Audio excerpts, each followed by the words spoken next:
미워하면 너희보다 먼저 나를 미워한 줄 알라. 너희가 세상에 속하였으면 세상에 자기의 것을 사랑할 것이나 너희는 세상에 속한 자가 아니요 도리어 내가 너희를 세상에서 택하였기 때문에 세상이 너희를 미워하느니라. 내가 너희에게 종이 주인보다 더 크지 못하다 한 말을 기억하라.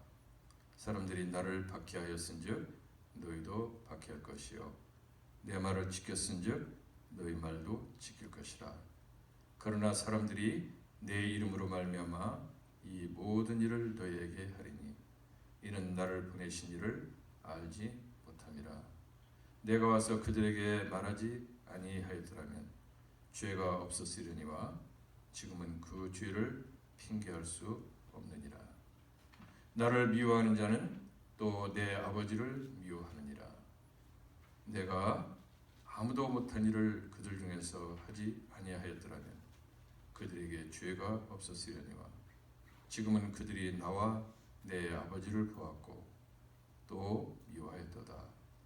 그러나 이는 그들의 율법에 기록된 바 그들이 이유 없이 나를 미워했다 한 말을 응하게 하려 함이라. 내가 아버지께로부터 너희에게 보낼 보혜사 곧 아버지께로부터 나오시는 진리의 성령이 오실 때에 그가 나를 증언하실 것이요 너희도 처음부터 나와 함께 있었으므로 증언하느니라. 아멘. 저는 오늘 예수 그리스도를 증언하는 성령과 제자라는 제목을 가지고 함께 은혜를 나누고자 합니다. 같이 한번 제목 한번 해볼까요? 큰 소리로 예수 그리스도를 증언하는 성령과 제자. 영어로는 제가 이렇게 해석해봤어요. Holy Spirit and disciple who testify that Jesus Christ. 이렇게 제가 해석을 해봤어요. 예수 그리스도를 증언하는 성령과 제자.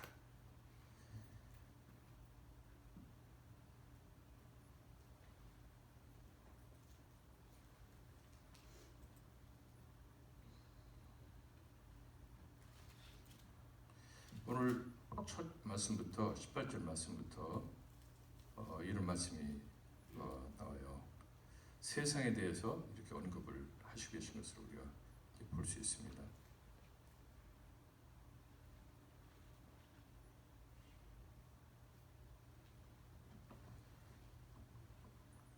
세상에 대해서 이제 언급을 하고 계신데 20절부터는 21절부터는 세상이 아니고 사람에 대해서 이렇게 언급을 하고 계세요. 그래서 왜 세상에 대해서 왜 예수님이 언급을 하셨을까? 그냥 사람에 대해서, 각각의 사람에 대해서 내가 사람들을 구원하러 왔노라 이렇게 하시면 될 텐데 세상을 언급하고 계세요. 근데 우리가 아는 세상은 어떤 세상입니까?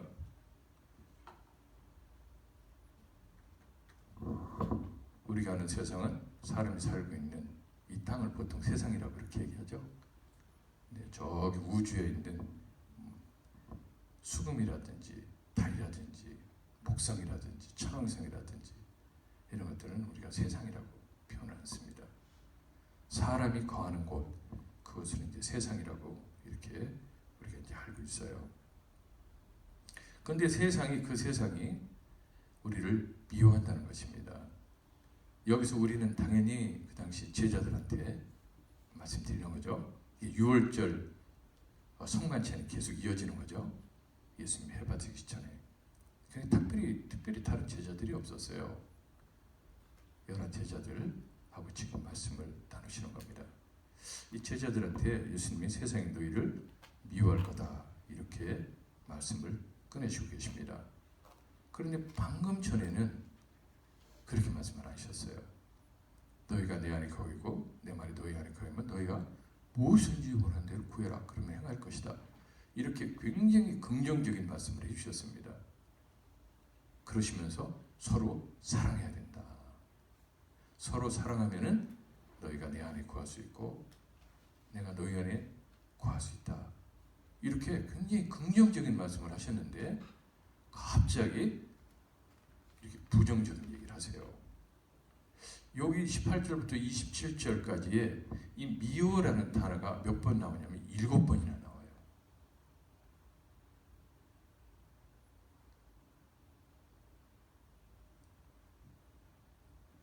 그뿐만 아니라 박해라는 말도 언급을 하고 계십니다. 세상이 미워하고 사람들이 너희들을 박해할 것이다. 이렇게 갑자기 찬물을 끼얹는 것 같은 그런 말씀을 주님이 하고 계세요. 근데 이 세상이 도대체 어떤 세상일까? 제가 말씀을 한번 찾아봤어요. 창세기 우리 잘 아는 3장 17절 말씀, 이런 말씀 있죠. 아담에게 이르시되 네가 네 아내의 말을 듣고 내가 네게 먹지 말라 한 나무의 열매를 먹었은즉 땅은 너로 말미암아 저주를 받고 너는 네 평생에 수고하여 그 소사를 먹으리라. 이 땅이 어떤 땅입니까? 에덴 동산의 땅이 아니죠. 에덴 동산에서 쫓겨나 살아야 될 그 땅을 얘기하는 거거든요. 창세기 6장 5절에 보니까 이렇게 써요. 여호와께서 사람의 죄악이 세상에 가득함과 그의 마음으로 생각하는 모든 계획이 항상 악할 뿐임을 보시고. 에덴 동산에서 쫓겨나서 세상에 살면서 그 죄악 가운데서 저주받은 땅에서 지금 살고 있는 것이죠. 그 땅은 아담과 하와의 죄 때문에 저주를 받은 땅이 됐어요. 다른 말로 하면 세상이 저주를 받게 됐다는 것입니다. 전도서 7장 20절에 보니까 이런 말씀도 있더라고요. 선을 행하고 전혀 죄를 범하지 아니하는 의인은 세상에 없기 때문이다. 이 세상 가운데는 의인이 한 사람도 없다라고 이렇게 전도서를 통해서 하나님께서 이렇게 말씀해 주고 계세요. 그러니까 이 땅은 온통, 이 세상은 죄로 물들어 있는 그런 세상을 지금 얘기하고 있는 것입니다.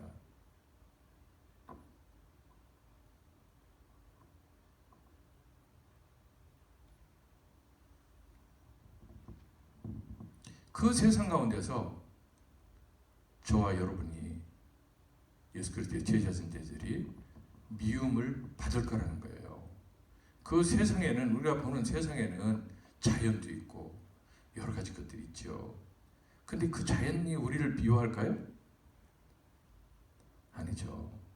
그 저주받은 땅에서 살고 있는 사람들이 우리를 미워할 거라는 것입니다. 제가 생각해봤어요. 왜 세상 사람들이 우리를 미워할까? 예수님께서 이렇게 말씀하시죠. 예수님 때문에 우리가 미움을 받게 될 것이다. 그렇게 말씀하십니다.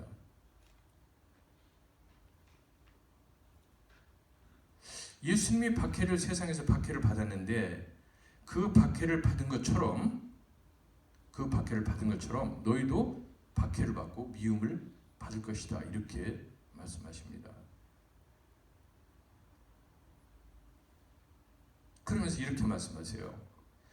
종이 주인보다 크지 않다. 이런 말씀을 하세요. 오늘 말씀해 보니까. 이게 무슨 말씀이세요? 이것은 주님과 제자들 간의 관계를 비유해서 말씀하시는 거예요.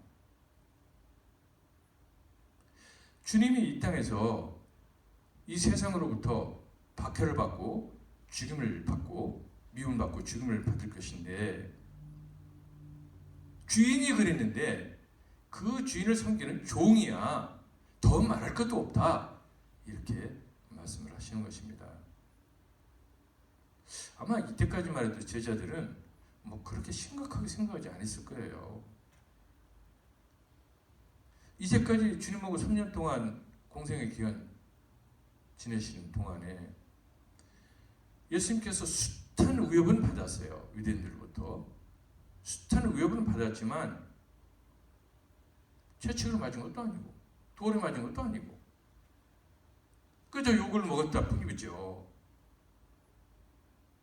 그런데 주님은 제자들한테 내가 박해를 받았다 이렇게 말씀하시는 거죠. 내가 미움을 받았다 이렇게 말씀하시는 것입니다. 그럼 이해가 안 될 거예요. 안 됐을 겁니다. 근데 저와 여러분들은 이해가 됩니까? 안 됩니까? 이해가 되죠.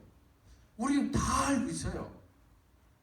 그 당시에 제자들은 그 순간에 예수님이 무슨 박해를 받고 무슨 핍박을 받고 어떻게 십자가에 돌아가시고 채찍에 맞고 할 거를 상상을 못하는 것입니다.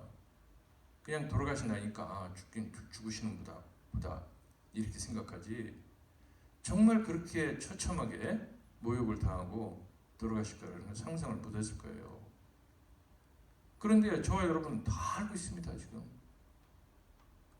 예수님께서 어떻게 십자가에 달리셨고 그 전에 채찍에 맞으시고 어떻게 고난을 당하셨으며 우리는 심지어는 그분이 돌아가셔서 부활하신 것까지 다 알고 있어요. 그분이 아니죠. 지금 천국에 계신 것까지 다 알고 있습니다. 당시의 제자들은 불안하고 도대체 우리가 앞으로 어떤 박해를 받을까 어떤 미움을 세상 사람들로 받을까 이런 불안에 있었지만 저와 여러분은요 그런 불안이 없죠. 없습니다. 그래서 제가 가끔 말씀드리죠. 당시의 제자들보다 저와 여러분은 정말 행복한 사람들이다.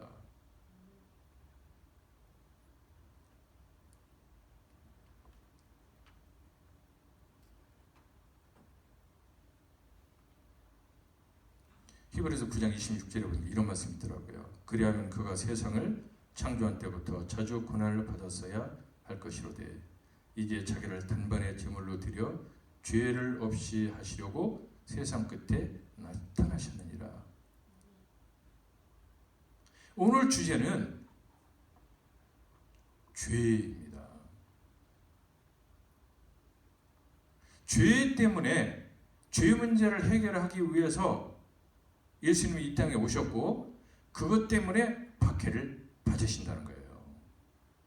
그것 때문에 그 죄 문제 때문에 저와 여러분이 예수 그리스도의 제자들이 세상으로부터 미움을 받을 것이라고 말씀하고 계신 것입니다. 2000년 전에 그 11 제자를 데려다 놓고 예수님이 하신 말씀이 아니라 예수님이 재림하는 그날까지 이 땅에 존속해야 될 바로 예수 그리스도의 제자들을 향해서 이 말씀을 하신 것입니다. 이 말씀이 2000년 전에 예수 그리스도의 제자들한테만 전하고 말했다면 그러면 이 말씀이 우리한테 무슨 의미가 있습니까? 아, 그때 제자들이 그러고 박해받고 말았구나. 그런데 이 말씀은 바로 오늘 우리에게 주시는 그런 말씀이세요. 죄의 문제 때문에 예수님이 이 땅에 오셨고 죄의 문제 때문에 박해를 받으시는 것입니다. 요한일서 2장 2절에 보니까 이런 말씀 있죠. 그는 우리 죄를 위한 화목제물이니 우리만을 위할 뿐 아니요 온 세상의 죄를 위하심이라. 온 세상이라는 말이 나오죠. 네. 예수님께서 오늘 18절에서 세상에 대해서 언급하셨는데 바로 이 세상에 대해서 얘기하고 있어요.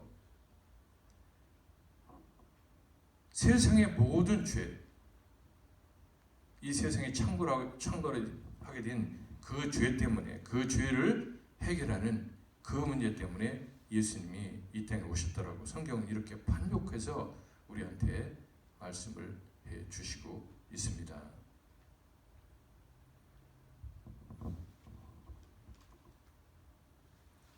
여러분한테 제가 질문을 하나 할게요. 마음속으로 대답하세요.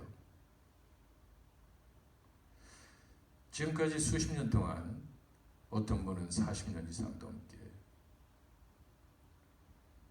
어떤 분들은 그래도 최소한 20년 이상의 신앙생활을 다 하신 분들일 거예요. 예수 그리스도를 믿음으로 인해서 여러분들이 누구한테 미움을 받아본 적이 있으십니까? 여러분들이 욕을 먹어본 적이 있으십니까?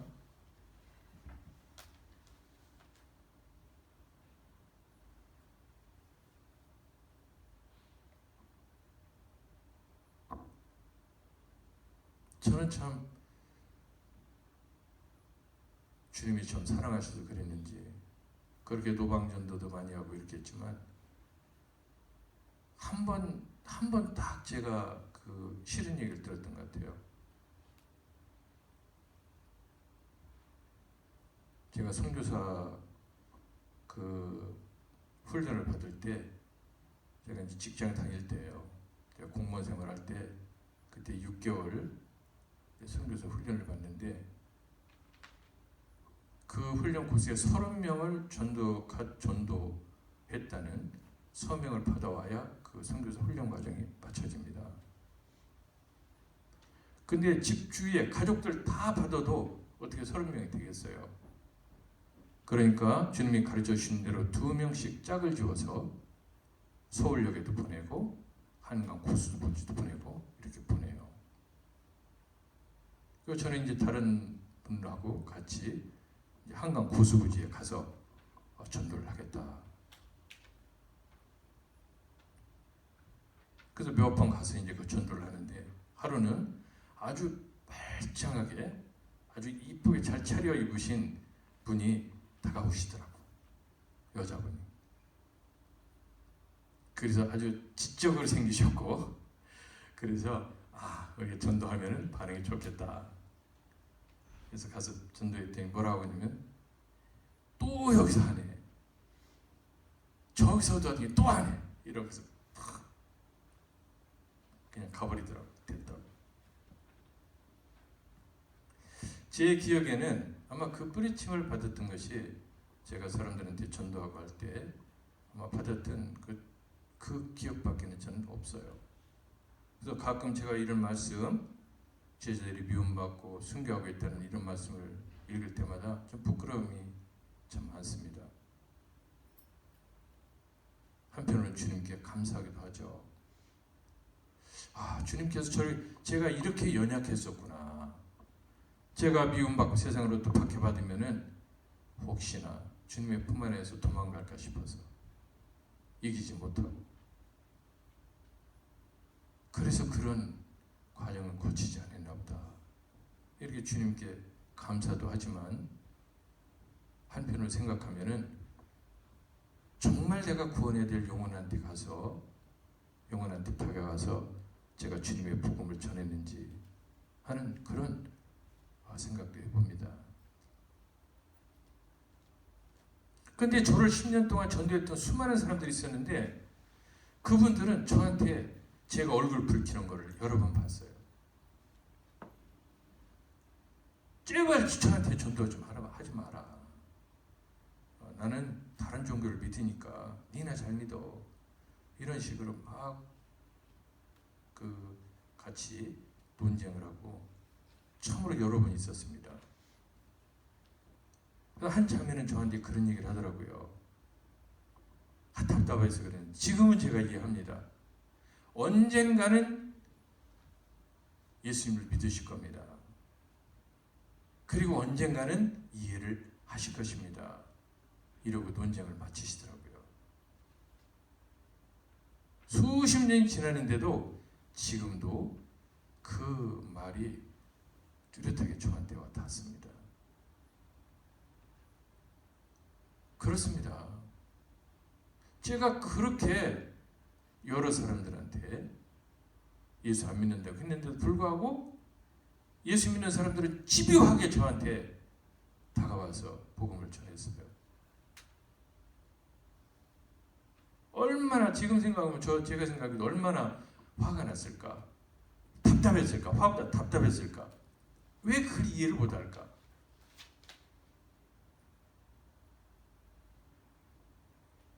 왜 핍박을 받아야 되는가를 봤더니 이런 말씀이 있더라고요.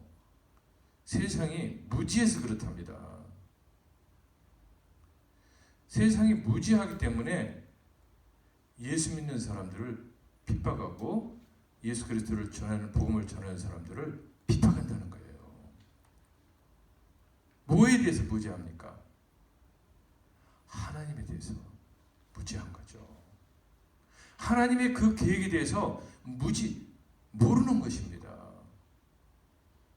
하나님께서 이처럼 세상을 사랑하사 그 당신의 아들을 이 땅에 보내주셔서 그를 통해서 그가 죽음을 당하고 희생 제물이 당함으로 인해서 우리의 모든 죄, 이 세상에 꽉 차 있는 그 죄를 없애서 이 저주받은 땅을 다시 에덴 동산으로 만들어 주려고 하는 그 하나님의 그 계획을 알지 못하기 때문에 핍박을 한다는 것입니다.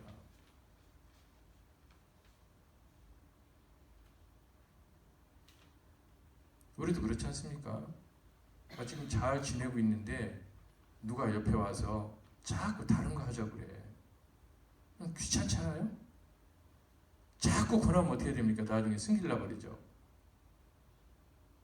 이 세상은 죄로 가득 차 있기 때문에 그 죄성이 있는 사람들은 하나님을 볼 수가 없죠. 하나님을 알지도 못하니까 또 더군다나 하나님을 알 수가 없습니다. 그렇기 때문에 자기의 정해놓은 생각, 자기의 마음, 자기네들이 만든 철학, 자기네들이 만든 학문, 자기네 만든 종교, 이런 것 틀에 갇혀서 예수 그리스도의 복음은 들으려고 하는 거예요. 왜? 자기네들이 지금 스스로 만들었고 그거 해온 것들이 다라고 생각하고 있는 것입니다. 그러니까 그 영역을 침범하는 것은 받아들일 수가 없는 거죠. 근데 죄는 누구로부터 온 것입니까? 죄는 우리가 잘 아는 것처럼 하나님을 대적했던 그 사단으로부터 죄가 온 거예요. 그런데 하나님은 그 죄를 없애시려고 하는 분이십니다. 그렇기 때문에 그 죄의 주인인 사단이 어떻게 그 복음, 죄를 자기네 세상을 없애려고 하는 그 복음을 스스로 세상에 받아들일 수 있도록 그렇게 허락을 하려고 하겠습니까? 아마 사단도 그가 사람 같은 목숨이 있다 그러면은 자기의 목숨을 다해서 그 복음이 자기네 영역으로 침범하지 못하도록 막으려고 할 거예요.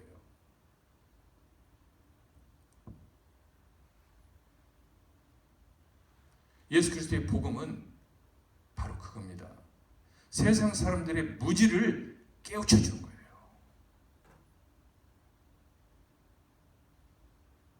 듣지 않으려고 하는 그 복음을 그 귀에다 대고 수없이 얘기를 해줘야 되는 것입니다. 자기의 관습과 전통으로, 자기 학문으로, 자기 사고로, 자기 중심적으로 꽉 차 있는 사람한테 다른 말을 해봐야 듣습니까? 그런데 수없이 그 귀에 대고 말을 해주고 그게 옳다는 것을 보여주고 이렇게 했을 때 한 사람 두 사람이 그 무지로부터 깨어나게 되는 것이죠. 그 과정 속에 그런 핍박과 미움받는 게 당연히 있다라고 얘기하시는 겁니다. 예수님께서 유대인들이 기다리던 그 메시아 그리스도 그분인 것을 알았으면은 제사장과 바리새인과 서기관들이 예수님을 십자가에 못 박을 수 있었겠습니까? 없어요. 모르기 때문에 그런 거예요. 그 예수님께 십자가에서 달리셔서 뭐라고 하셨습니까? 저 무지한 자들을 용서해 주세요. 몰라서 그렇습니다.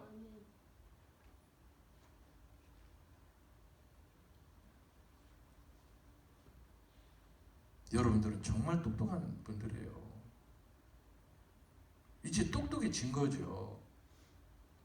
여러분들은 하루아침에 누가 와서 예수 믿으라니까 덜렁 예수 믿는 사람 있습니까? 난 그런 분들 보면은 정말 복 중에 복이다.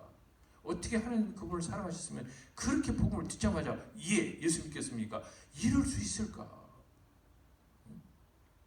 얼마나 하나님이 그 영혼을 사랑하셨으면 그 영혼에는 마귀나 사단이 근접하지 못하는 복음만 듣자마자 변하는 그런 영혼이었을까? 이 세상 가운데 살면서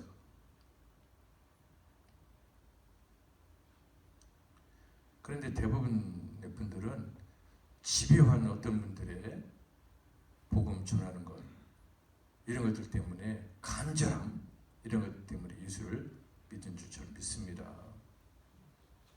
그래서 우리는 그 무지에서 벗어났어요.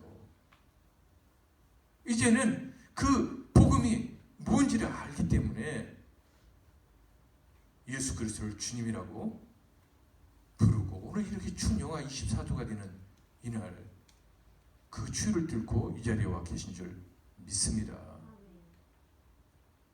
이제 우리가 그것을 알게 됐으면 그 놀라운 비밀을 그대로 우리 입속에 담고 있다? 아니죠.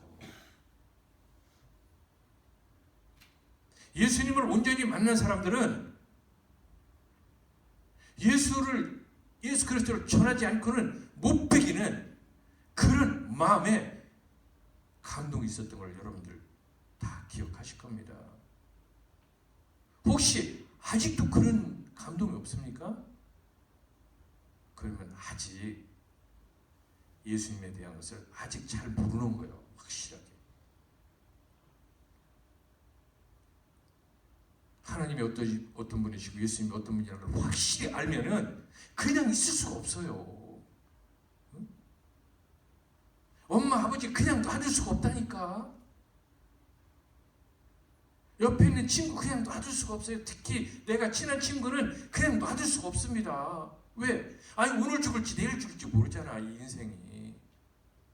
그런데 예수를 모르고 오늘 죽으면 어떻게 될지 아는데, 나는 그 비밀을 아는데 어떻게 내가 친하다는 친구한테 밥도 사주고 영화 구경도 시켜주고 어디 같이 놀러 다니고 이런 좋은 친구한테 너는 죽고 나만 천국 가겠다 이럴 수 있어요.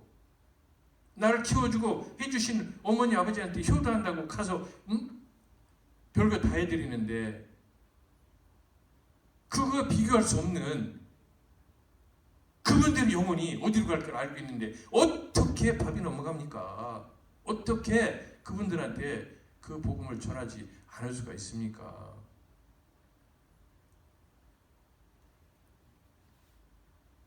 저는 어머니 아버지가 제가 예수 믿고 나서 오래 후에 예수를 믿었어요. 저는 그 일만 생각하면은 큰일 났구나. 저 지방에서 근무할 때도 큰일 났구나. 이번에 올라가면 빨리 이번에 꼭 예수 믿고 해야 되겠구나. 옆에 친한 친구들한테 막 전화해. 예수 믿어야 돼. 내가 너 좋아하는 거 알지? 응? 예수 믿어야 돼. 그냥 있을 수가 없더라니까요.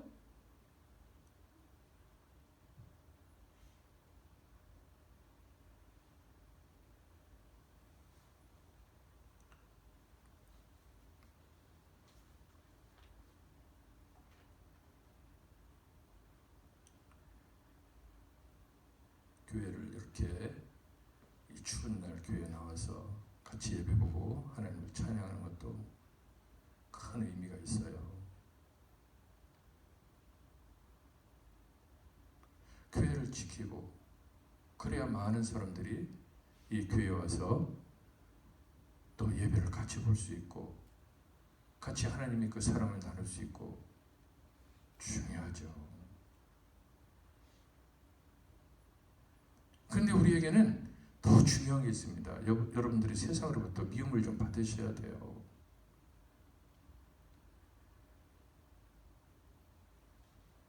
너무 매정하지 않습니까? 저는 어떨 때 예수님이 너무 매정한 것 같아요. 예수님이 십자가 지고 다 해놓으셨잖아. 그러면 예수님이 다 박해받고 미움 받으셨는데 우리는 그냥 편하게 행복하게 살다가 가게 하시지 뭘 우리까지 박해받고 미움받게 하셔.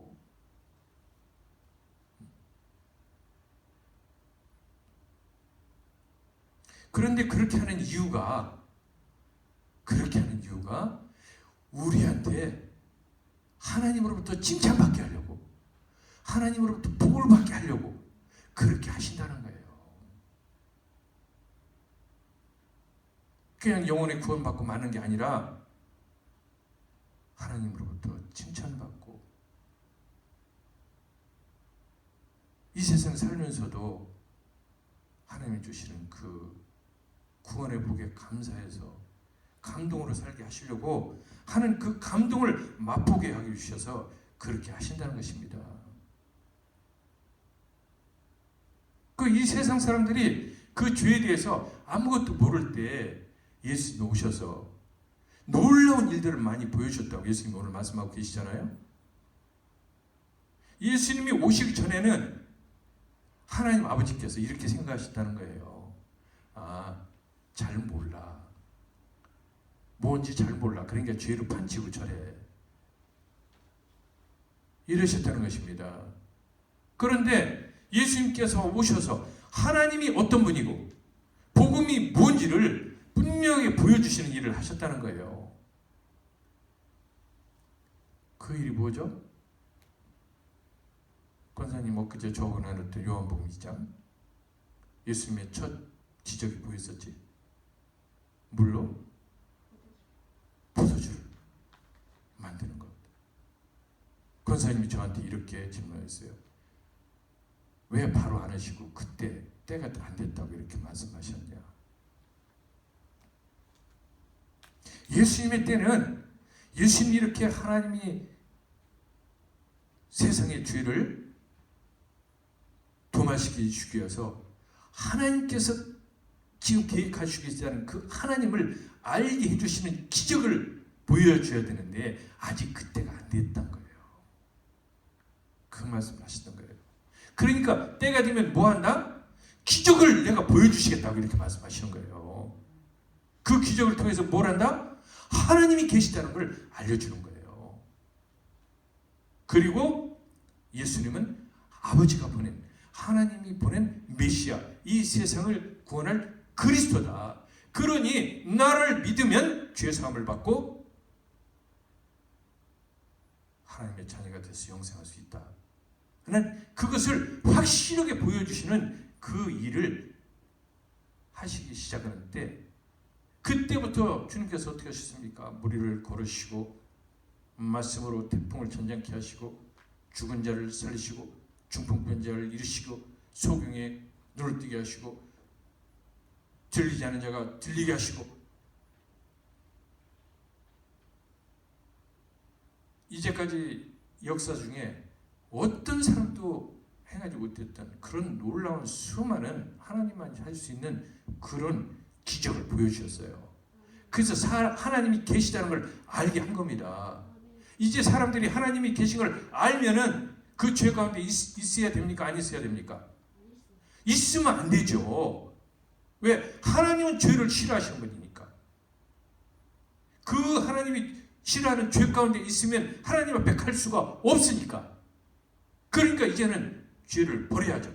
하나님 있는 것을 분명히 알려준 거예요. 예수님이 지금 바로 그 말씀을 하시는 거예요. 이 세상에 와서 큰 일을 내가 너희들한테 보여주었지 않냐.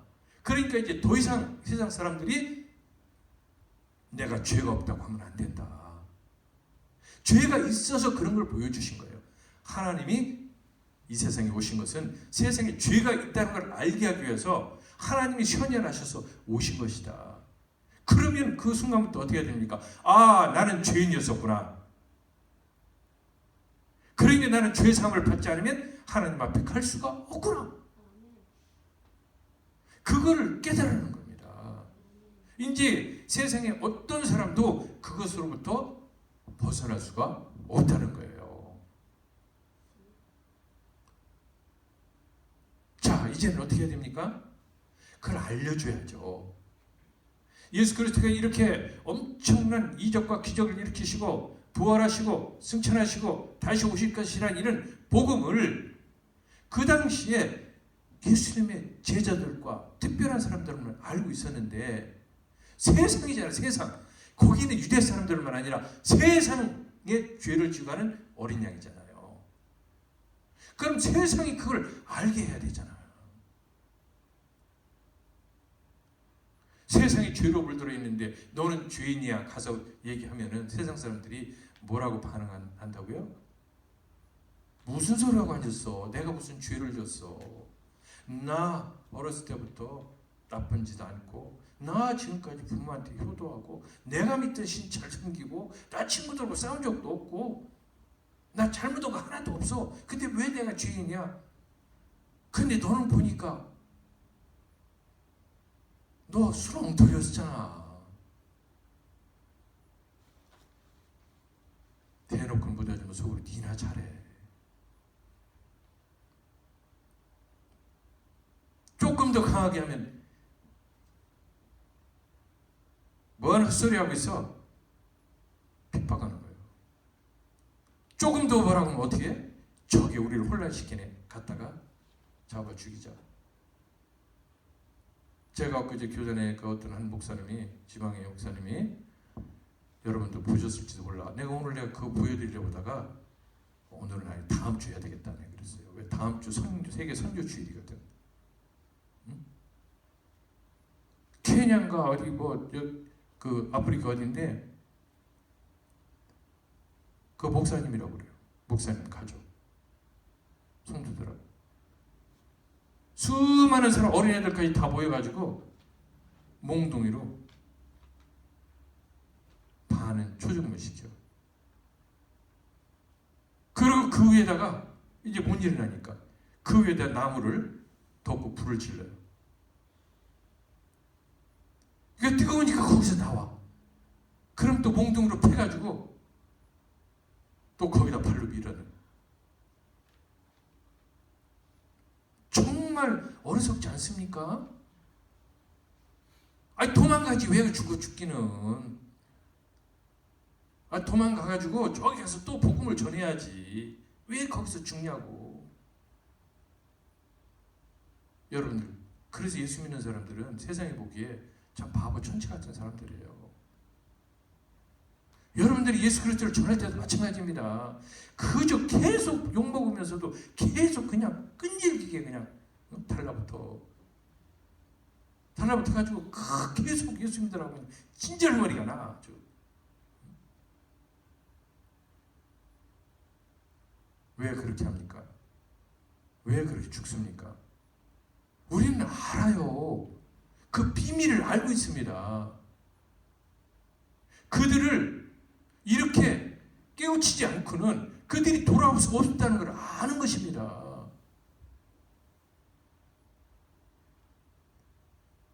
그런 소명을 받은 분들은 정말 하나님께서 사랑하시는 분들이에요.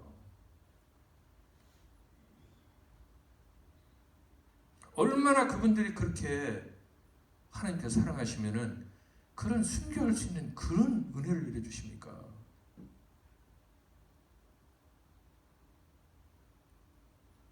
제가 요한계시록 여러분들한테 강의할 때 그런 얘기 했었죠. 다른 분들이 얘기하는 건 조금 틀리게 제가 강의한 게 있었어요. 첫 번째 부활, 두 번째 부활에 대해서 얘기를 하게 있었습니다. 많은 분들은 첫 번째 부활 때 우리 모두가 다 부활하는 줄 이렇게 대부분 강의를 하셔. 근데 제가 요한계시록 보니까 그렇지 않더라고.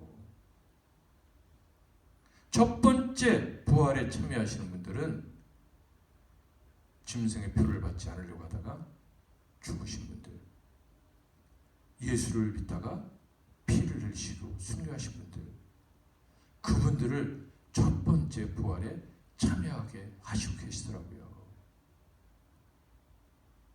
그리고 천년 후에 두 번째 부활이 있을 때 그때 비로소 나머지 모든 죽은 자들, 믿지 않는 자, 믿는 자 모두를 다 부활시키는 두 번째 부활이 있는데 그때 생명책에 기록되어 있지 않은 자들, 그들은 다 불못으로 가고 생명책에 기록되어 있는 모든 죽은 자들은 다 부활해서 두 번째 부활로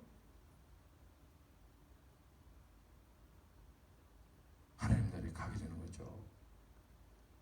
그래서 제가 그 말씀 읽고 나서 순교하고 첫 번째 부활에 참여하는 게 좋을까? 그 고통 안 당하고 천년 기다렸다가 두 번째 부활하는 게 참여하는 게 좋을까? 근데 그게 제 마음대로 됩니까? 제 마음대로 되는 게 아니죠. 그건 하나님의 전적인 은혜예요. 첫 번째 부활하게 참여하기 위해서 짐승의 표를 받지 않고 죽게 한다든지 예수를 믿다가 피를 흘려서 죽게 한다든지 2000년 역사 속에 얼마나 많습니까? 그 영혼들이 하나님 앞에 있던 그 영혼들이 이제 이 모습 이대로 육신을 가진 이 모습 이대로 부활한다는 거예요. 그래서 천년 왕국의 왕노를 한다는 것입니다.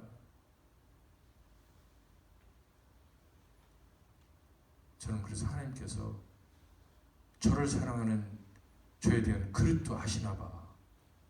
저는 그렇게 생각할 때가 많이 있어요. 제가 첫 번째 부활에 참여하고 싶고 그렇게 순교하고 싶어도 하나님께서 넌 그릇이 안 돼.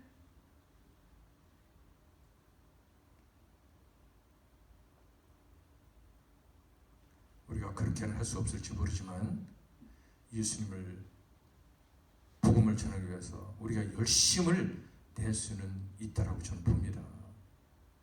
여러분들에게 도전을 드립니다. 우리 다 연세 많으시잖아요. 몇 분 빼놓고는. 제가 가끔 그런 얘기 하잖아요. 아니 남은 거 무슨 뭘 지난주인가 그 장로님 그 설교 기도하실 때 이랬지. 꿈을 가지라고. 지금 이렇게 연세 많으셔서 돈 벌 꿈을 가지실 거예요. 뭐 세상에서 출세할 거 하버드 대학 나오려고 그런 꿈을 가지세요. 장관 될 꿈을 가지세요. 무슨 꿈을 가지세요. 이제 세상의 꿈은 다 끝났잖아요. 그럼 꿈 없이 살 수는 없잖아요. 저는 위대한 꿈이 남아있더라고. 꿈을 꾸세요. 이 교회를 안 믿는 자들을 전도해서 이 교회를 꽉 채우겠다. 이 교회를 못 채우면은 내가 밖에 나가서 누군가한테 내가 살아있는 동안에 1년에 1000명씩, 하루에 2명씩, 3명씩. 그래서 내가 살아있는 동안에는 10,000명한테 예수를 전하겠다. 복음 전도지를 전하겠다. 그런 위대한 꿈을 꾸세요. 그러다 보면 분명히 이런 일이 생길 거야. 뭐야? 됐어요. 갔다가 전도지 100m 가면은 내가 미안하니까 버리고 가.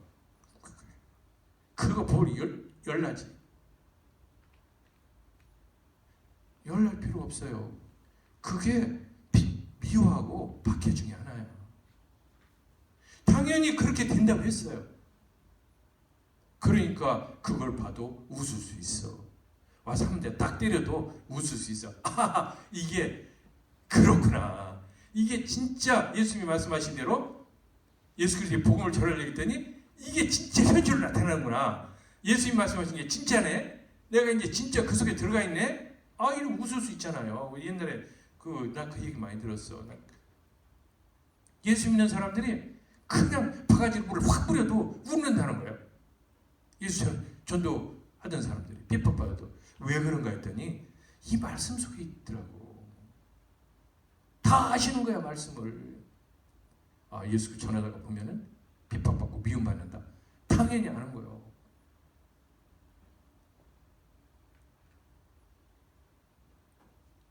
디모데후서 3장 12절에도 이렇게 말씀하고 계세요. 디모데후서 3장 12절에 이렇게 무릇 그리스도 예수 안에서 경건하게 살고자 하는 자는 박해를 받으리라. 아니 경건하게 사는데 왜 박해를 받아?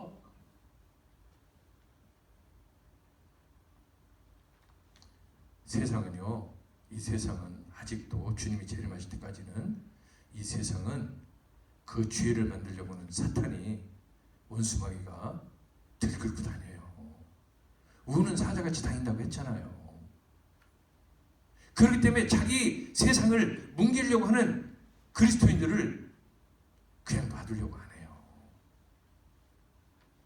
사탄에 사로잡힌 자들, 원수마귀에 사로잡힌 자들이 그 자들이 예수 믿는 사람들을 핍박하고 죽이고 복음을 전하지 못하게 하고 하는 거예요. 왜? 아니 주들 다 예수 믿고 하나님 믿고 천국 가게 하려고 하는데 돈을 달라겠어, 밥을 달라겠어, 떡을 달라겠어. 응? 그런데 왜 싫어하는 거예요 도대체? 왜 미워하는 거예요? 그건 사람이 그런 게 아니죠. 누가복음 10장 3절에 보니까 이런 말씀 있죠. 갈지어다 내가 너희를 보냄이 어린 양을 이 일 가운데로 보냄과 같도다. 우리가 전도하러 가면은 전도하러 그 갈 때 주님이 뒤에서 우리를 볼 때 그렇게 보신다는 거예요. 아이고 쟤들 늑대한테 보내는 것 같아. 이렇게 걱정을 하신다는 것입니다. 우리가 전도를 할 때 그냥 가는 게 아니라는 것입니다.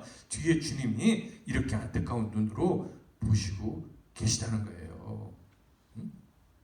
시편 14편 4절에 보니까 아까 제가 말씀 이런 얘기죠.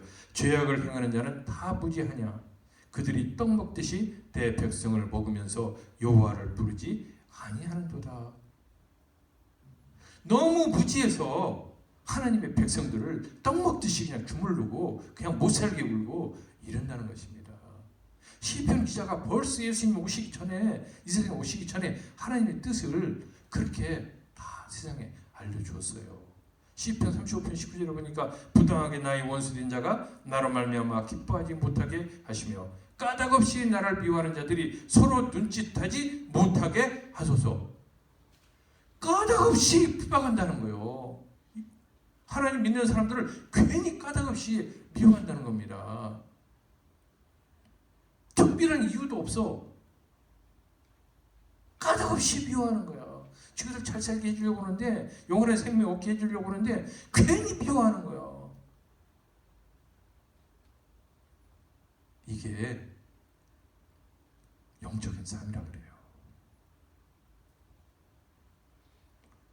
우리가 영적인 세계가 있는 것을 분명히 우리는 알고 있어요. 그 영적인 세계는 아직 선과 악의 영이 지금도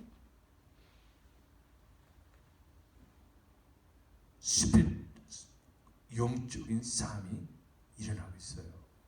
지금도 하고 있어요. 우리가 이렇게 예배 보고 설교하고 할 때 귀에다 대고 저거 헛소리야 듣지 마. 딴 생각하게 해. 이따 가서 뭐 해야지. 말씀이 들리지 않게 하는 것.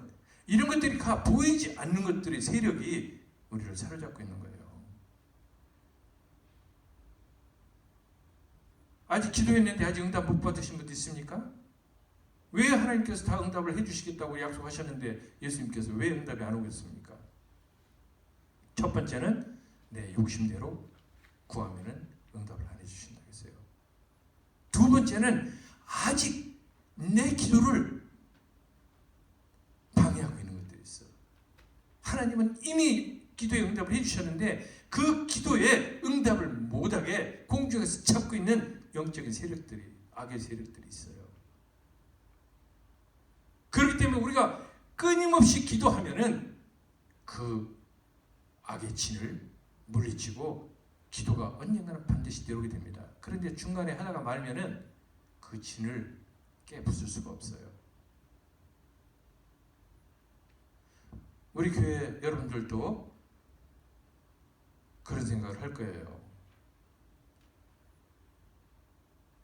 왜 도대체 교회가 부흥이 안 될까? 이 장제교였던 교회가 왜 이렇게 쪼그라들고 있을까? 왜 희망이 없어 보일까? 기도의 끈을 놓지 마세요. 기도의 끈을 놓으시면 안 됩니다. 언제 하나님께서 이 교회를 다시 장제교회로 회복시켜 줄지 우리는 알 수가 없어요. 그죠? 분명한 것은 저는 그렇게 기도했습니다. 그렇게 기도하고 있습니다. 저는 그 기도가 반드시 응답될 줄 믿습니다. 그런데 이렇게 현실을 보면은 제가 자꾸 그 기도를 포기하게 만들려고 해요. 아, 이거 희망이 없구나. 이게 될 일이 아니구나. 이런 부정적인 생각을 갖게 하려고 합니다. 그러면 정말 그렇게 돼요. 근데 저는 여기서 제가 하나님께서 정말 쏙 빼서 다른 데로 보내기 전까지는, 그런 일이 생기기 전까지는 그 기도를 포기하지 않습니다. 끝까지 그 영적인 싸움을 저는 할 거예요. 여러분들이 같이 하셔야 돼요. 제가 이렇게 기도하고 있는데 옆에서 뒤에서 에이 우리 교회 끝났어 이제 뭐 대강대강 하다 어떻게 되겠지, 이런 생각하고 있으면요, 제일 좋아하는 게 누구냐? 저 사탄의 새끼들이 제일 좋아해요. 원수마귀가. 그래 그 마음 계속 가져라. 그렇게 간구해라. 너는 안 되죠. 그렇게 이상하게 자꾸 우리 부정적인 생각이 들어. 이게 바로 뭐다? 바로 이런 거예요. 까닭없이 괜히 미워하는 것처럼, 까닭없이 교회에서 무슨 뭐 잘못하는 것도 없는데 괜히 교회 미워하고 성도들 미워하고 까닭없이 미워했죠. 그게 뭐냐면 내 의지가 아니라 하나님 나라 확장되를 방해하는 그런 세력들이 그렇게 하고 있다는 걸 아셔야 돼요. 고린도후서 12장 7절에 보니까 여러 계시를 받은 것을 지극히 크므로 너무 자만하지 않게 하시려고 내 육체에 가시고 사탄의 사자를 주셨으니 이는 나를 쳐서 너무 자만하지 않게 하려 하십니다. 이 말씀이 무슨 말씀입니까? 왜 박해를 받게 하느냐는 거예요.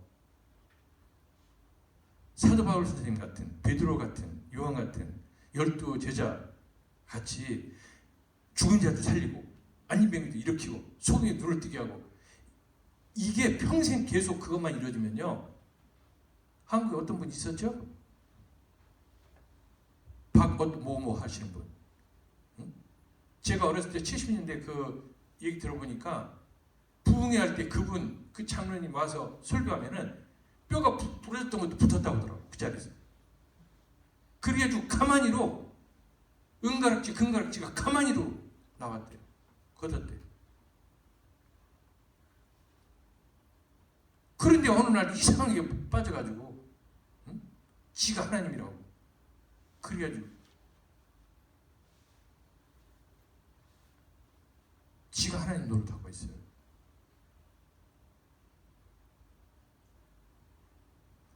하나님은 우리가 그럴까 봐서 우리한테 좋은 일만 주시지 않아요. 그 좋은 일은 이 세상에서 박해받으면서 받던 모든 것들에 대한 보상은 하나님 나라에 갔을 때 하나님 보좌에서 우리한테 주십니다. 이 세상에 있는 동안에 열심히 전도하면서 오늘 말씀, 주님이 이런 치욕을 당하기도 하시는구나. 고린도서 4장 14절 제가 이렇게 증언할게요. 고린도서 4장 14절 너희가 그리스도의 이름으로 치욕을 당하면 복 있는 자로다. 영광의 영 곧 하나님의 영이 너희 위에 계십니다.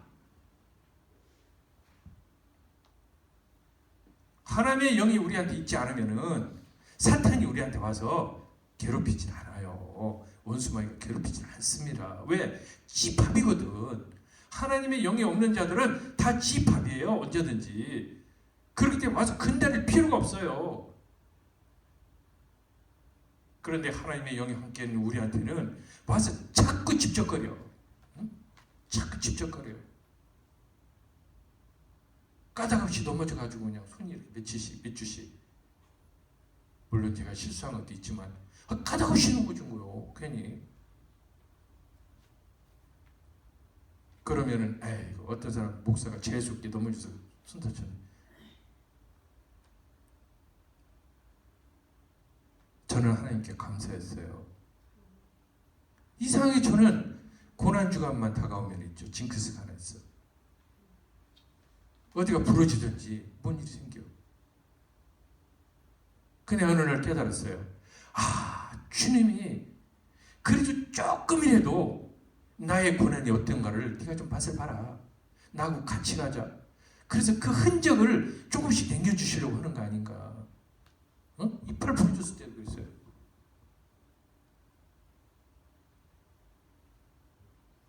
저는 그것은 오히려 감사해요. 그래서 낭망하지 않고 포기하지 않아. 내가 이제 팔이 못 쓰니까 나 이제 그만 그 게으름 피고 대강대강 해야지. 오히려 더 주님이 아프셨을 때 얼마나 아프셨을까. 난 이건 아무것도 아니지. 할렐루야. 사도행전 5장 40절 41절 그들이 옳게 여겨 사도들을 불러들여 채찍질하며 예수의 이름으로 말하는 것을 금하고 놓으니 사도들은 그 이름을 위하여 능욕받는 일에 합당한 자로 여기심을 기뻐하면서 공회 앞을 떠나니라. 그 이름을 위하여, 예수 그리스도의 이름을 위하여 그렇게 핍박을 받고 그렇게 위협을 당하는 것이 합당하다, 당연한 거다. 왜? 들었잖아요. 다 오늘 말씀으로 들었잖아요. 너희가 나를 전하다가 핍박을 받을 거야, 박해를 받을 거야. 주님이 말씀하신 게 현장에서 일어났구나. 이거 합당하구나, 당연한 거구나. 이게 그 오히려 기뻐한다는 거예요.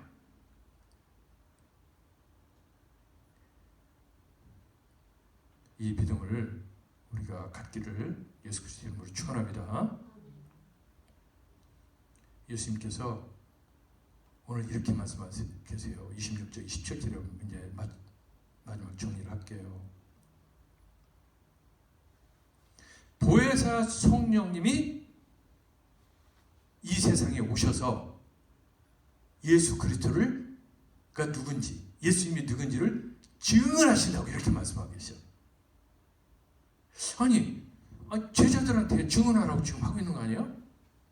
그럼 너희들이 증언하다가 박해를 받아 이러시면 되는데, 느닷없이 보혜사 성령께서 오셔서 나를 증언하실 것이야 이렇게 말씀하고 계세요.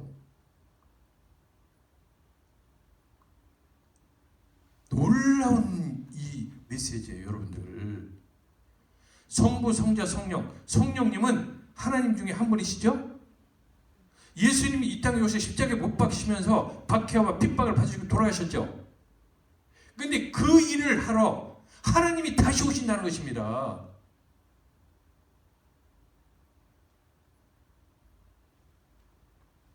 그 일을 하는데 핍박받고 박해받는 너희들 해라 이렇게 먼저 하신 게 아니라 하나님이 다시 오실 거야.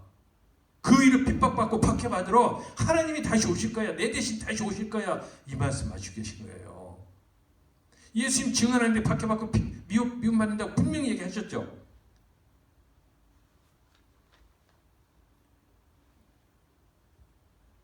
그러면서 예수님이 이렇게 말씀하세요. 너희도 처음부터 나와 같이 있었고 나의 모든 것을 알고 있기 때문에 너희도 나를 증언할 것이다. 영어로 must라고 되어 있어. must testify. 너희들은 반드시 나를 증언하게 될 거야. 그런데 성령님이 오시면 will로 표현돼서 미래형으로 will testify. 나를 오셔서 미래에 증거하실 것이야. 너희들도 반드시 나를 증거하게 될 것이야. 여러분들이 제자라면은 이 현상이 있어야 됩니다. 예수님이 반드시 너희가 나를 증거할 것이야 이렇게 확신 있게 제자들한테 확신의 말씀을 해주셨는데 우리가 아무것도 안 했다? 그럼 우리는 아직 성도이긴 하지만 제자는 아니에요.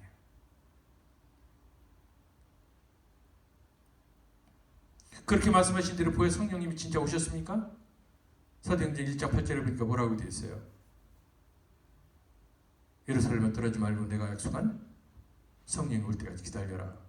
그럼 그 성령님이 오시면 너희가 예루살렘 고은이와 예루살렘과 사마리아 땅 끝까지 이르러서 내 증인이 될 것이다. 근데 그 성령님이 정말 오셨어요? 안 오셨어요? 사도행전 2장 4절에 보니까 정말 오셨잖아. 할렐루야. 그리고 우리한테도 지금 와 계시잖아요. 우리와 함께 그분이 핍박을 받으시겠다는 거예요. 우리가 예수를 전할 때, 우리가 핍박받고 박해받을 때 성령님도 핍박받겠다는 거예요. 같이 미움을 받겠다는 겁니다. 나 혼자 내버려 두는 게 아니고 함께 하나님이신 그분이 함께 미움받고 함께 박해를 받겠다 이렇게 말씀하시는 것입니다.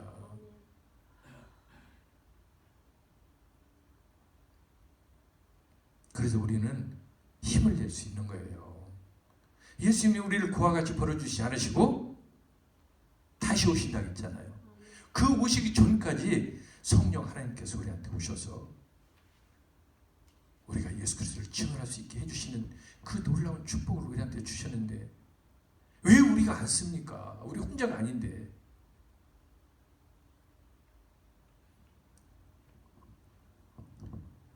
우리 깊이 서로 사랑하십시오.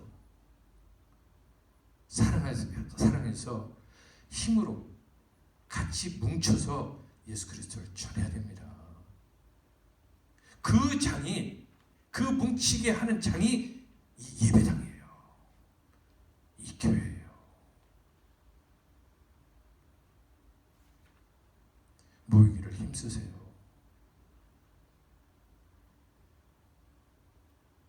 예배를 사모하세요. 말씀을 사모하시기 바랍니다.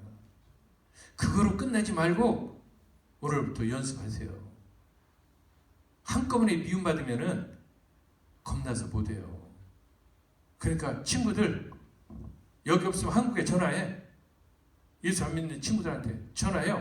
야, 예수 믿더라. 응? 그럼 이게 미쳤나 이럴 거예요. 또 예수 믿어야 돼. 자꾸 귀찮게 몇 번 해봐요. 나는 요즘 이 말씀만 하고 마칠게요. 제 사촌 누님이 큰 누님이시여. 갑자기 그 누님이 카톡을 보내시고 이러셔. 이번에 작은 아버지가 이제 돌아가시면서 제가 못 갔더니 묘지도 찍어서 사진도 보내고 이러세요. 그래서 그 누님하고 얘기해가면서 제가 누님한테 그랬어요. 누님, 예수 믿으세요. 그랬더니 뭐라고, 아이고 그러지 않아도 딸이 교회 다녀볼까 이러더라는 거야. 그런데 그 종갓집이라 그냥 제사상을 그냥 상다리가 부러지게 매년 차린다 이거.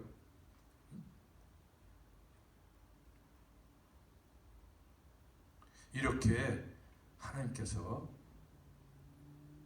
구원받을 자들을 붙여주잖아요. 기회가 왔어. 이제 우리 주님은 저한테 잡혔어. 여러분들한테도 새해에 하나님께서 그런 분들을 붙여주시기를 예수 그리스도의 이름으로 축원합니다. 그리고 찾으십시오. 찾으셔서 한번 니나 잘해 이런 미움받는 그런 소리를 들어보시는 여러분들 되시기를 예수 그리스도의 이름으로 축원합니다. 금년 한 해는 열심히 배 안 부르는 비만 안 되는 욕을 많이 잡수세요.